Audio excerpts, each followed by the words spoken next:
What's up, guys? It's McNulty here. Welcome back to the channel. I hope you guys are all doing well.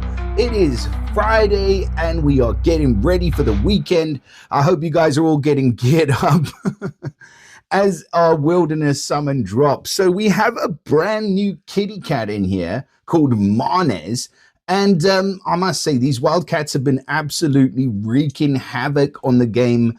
Thaffa is a perfect example, but there are some other wildcats that are absolutely ridiculously OP, and their passive is primarily to blame for that. So I'm expecting big things from this one. I don't have any wildcats yet, but hopefully, you never know, maybe this weekend could be the time that I get one. And also big news leading up to the Soul Exchange, we have absolutely no news. It's crickets. Complete radio silence from Small Giant with regards to who is going to be featured in the Soul Exchange, and it's less than 2 weeks away. So I don't know. Maybe as soon as I release this video, maybe they'll bring something out. But I, for one, am massively missing the old forum where you used to be able to go on and have a look at what was going on. But I will let you guys know as soon as I get a whiff of what is coming in Soul Exchange. Fingers crossed that it's awesome. For now, though, we are going to have a closer look at Marnes, the newest of the wildcats. Is it wildcats or jungle? Yeah, it's wildcats. I shouldn't have doubted myself, right? So Marnes is our newest hero in the wildcats. Marnes is a dark hero, as you can see. And interestingly, just before we go into the card, you can see the featured hero lineup here. If you look at the featured heroes, you can see there's a very specific hero that everybody freaking wants that is not featured in this portal. So Thaffa is nowhere to be found, and instead we have Stravia, we have Vernix, and both of them are excellent images who I would say would be the booby prize from this portal because really not in the same sort of realm as the others. So yeah, it's interesting. The most desirable ones just nowhere to be found. And that's what I hate about the Wilderness Summon. They should just have their own freaking summon where they have all of the featured heroes in it all at one time, from that family at least. Anyways, Marnes.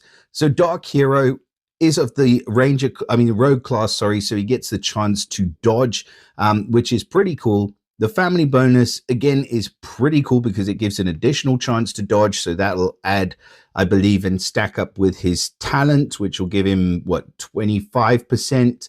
Upwards chance to dodge, so he's going to be difficult to hit, and every dodge he dodges damages the attacker for either 100, 200, or 300 damage. So it's kind of minor. The passive, right? The 9 lives passive, and this one, if you've ever faced these heroes, you will rue the day that this was ever created.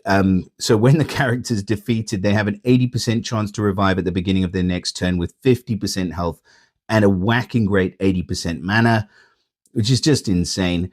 Even more insane is that it activates up to 9 times and guaranteed it's going to activate at least 3.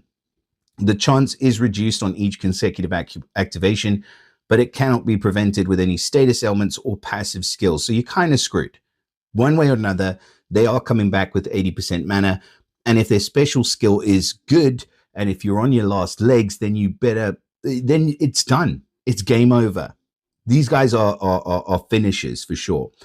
They do get a trait which prevents them from getting any status effect buffs that, or positive or negative stacks or growth or wither that will increase or reduce their defense.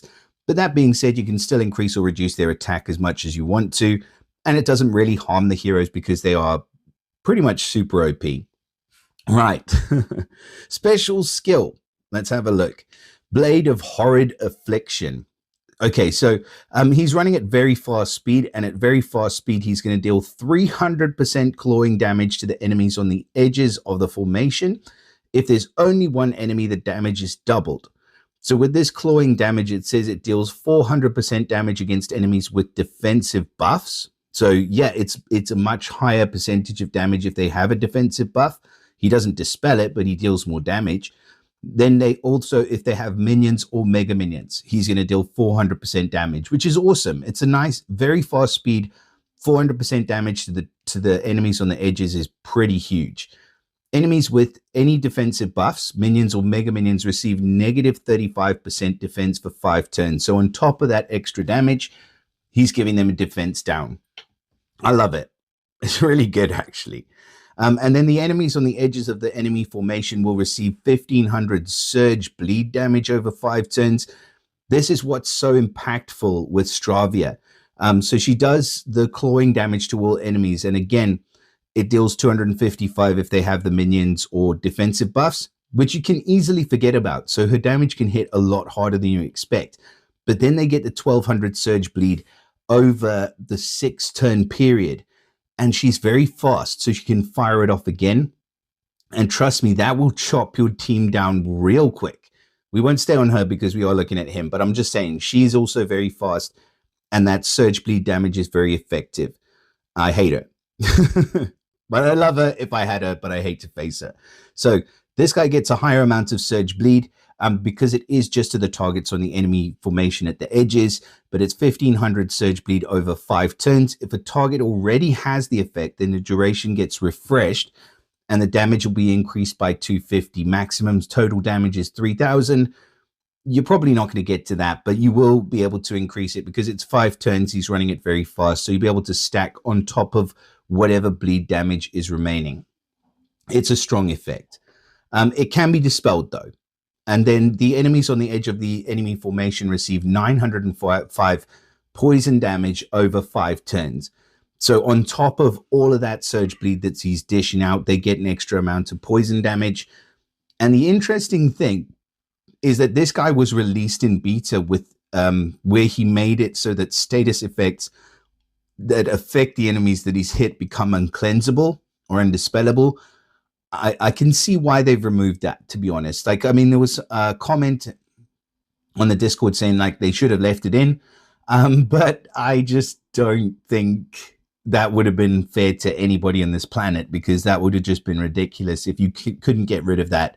I mean, you're pretty much guaranteed death within that 5-turn period or shortly after. So yeah, I kind of understand why they've removed it. There's a lot going on with this hero. He's already running at very fast speed. And yeah, I think he's an absolute monster. Honestly, if you do pull this guy, huge congratulations. I don't think he's going to be the same as Thaffa. I think Thaffa's still going to probably win out in terms of being a tank and everything else. I don't know how I would put him next to Stravia. I might just put him slightly ahead of her because let's just see. So if if the caster's defeated, so you don't really want that, do you? She reduces the max health of all enemies by 1000 over 4 turns, and then immune to new effects that prevent the use of special skills.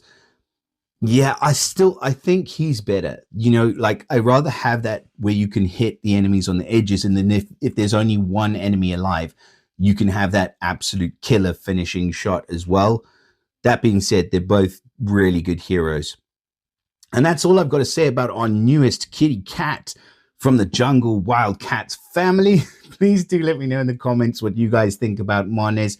Let me know if you're lucky enough to snag him from this portal. And pop me a bloody message on the Discord when you find out something about Soul Exchange, because I'm absolutely jonesing to find out what is going on with that. Share it with your mother, and I'll see you again in the next video. Bye for now.